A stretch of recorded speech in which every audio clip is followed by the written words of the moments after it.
Amy, when you're working with teams and there's a strong desire, in some cases I assume, to improve their performance, their outcomes. In other cases, maybe they're not aware, but you're in this situation where you're trying to help them attain better outcomes or outputs. Can you tell me, where's the best place to start?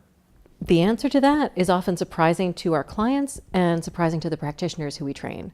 So often when practitioners go in, they watch a team working, and what they immediately attune to is things like trust and respect and the really juicy interpersonal dynamic stuff. And often that's what the client is noticing too, that there seems to be this relational piece that's going on, and they think, let's cut right to the heart of it. It's really trust that's causing all of our issues. We need to work at trust and go at that. We used to do that more, but we have found that there's good reason to pull back. And that often the most effective place to start is actually a task. Rather than going into a relationship, looking at more of the tactical work that the team needs to do. So getting their meetings to be effective, getting a sense of role definition, decision-making protocols. Because we find when they can do that, they can get some points on the board. So they can finally make that decision that they've been trying to make for sometimes months. They can actually get to the end of a meeting and have things accomplished.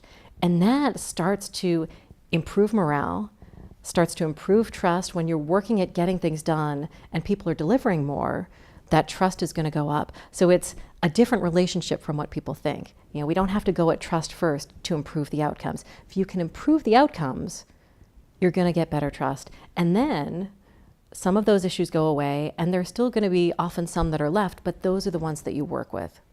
So essentially, It sounds like what you're saying is the team has a purpose. If that purpose is to achieve some kind of outcome or goal, let's actually help them get that done. Let them feel like a winning team. Yeah. And then once they get into that groove, you create a virtuous cycle. Does that sound right? Absolutely. So it achieves multiple outcomes. And often the organization's really happy because they're not just becoming a happier, more trusting team. They've actually gotten some work done.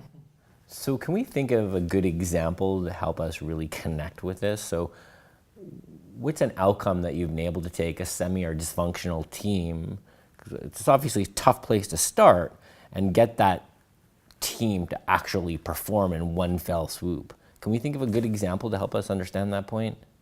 All right, so I think a great example of focusing on task prior to relationship actually has to do with a client of ours. They're the senior leadership team, they were at the time, the senior leadership team of a large government contractor. And this team of 6 was struggling with basic team effectiveness, performance, and cohesion. They couldn't quite get their act together, and they knew it. So when we started to work with them, their idea was that they should go off-site and do some form of trust building or cohesion building exercises, typically in the team building or team training realm. And our suggestion was, maybe instead of doing that, what if they did some work together? What if they collectively tried to get some output and some deliverables? And what they realized in that suggestion was that a lot of their meetings were not about working together. It was about listening to each other about working together. And so what they did, after we suggested that, is they took the 3-year strategic planning process, which was done in silos led by the CEO, and they brought it into the workroom to work together as a collective work product. And by doing that, what they had to do is actually work through the strategy, negotiate the different parameters, do the resource balancing, figure out which goals were going to apply to whom, and there was a lot of negotiation and compromise going on. That negotiation and compromise led them to have to listen to each other, communicate in different ways, and really learn how to give and take. That did more for building trust than what we believe is any kind of off-site team building, trust building exercise. So Alex, that seems like a pretty miraculous outcome. Right. What is it that you did exactly that allowed the team to go from a state of ill performance to a state of, let's call it, high performance in one go? So first, I'm not sure it was ill performance.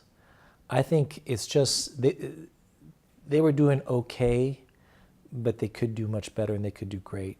The job that we did really lives in this domain of team coaching versus perhaps facilitation or team building or team training. And our job was, as they came together and attempted this really for the first time, they stumbled upon their own behaviors. So they were interrupting each other, they weren't listening, they weren't asking questions, there was some jostling, some positioning, and our job was to every once in a while stop the action and have them notice what was going on. That noticing was very new for them because they had to stop and assess and actually label what they were observing.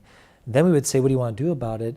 And not surprisingly, because these are very experienced professionals, they had solutions. We should listen to each other. We should go one by one. We should use a method. We should try this. And then the next question was, so what do you want to do? And they would implement those.